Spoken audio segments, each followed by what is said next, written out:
Ito nga pong kay Kerwin, paano po ito? Kayo po, of course, it's one man's word against the other man's word. Pero po, at least from your end, ano po yung initial reaction ninyo?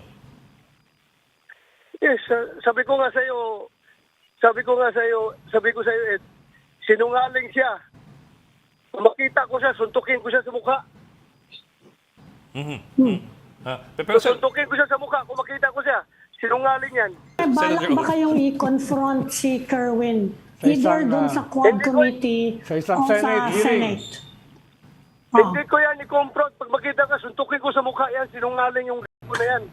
Pero di ba, Senator, drug lord na si Espinosa noon, alleged drug lord, nung ginamit siya ng gobyerno para magtestigo kay Senator Laila De Lima? Hindi lang siya alis drug lord talaga. Aya. Senator, may balak ba kayong habulin si Kerwin? At least for perjury kung ganyang nagte-testify against you. Kasi si Senator De Lima baka daw isama kayo sa reklamo niya na yun na nga na sinet up daw siya, na frame up siya. Kayo may balak din ba kayo mag-file ng mga criminal charges sa ganyan? Tinuturo kayo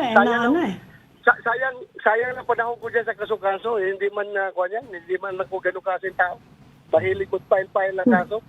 Hindi yan, that's none of my business.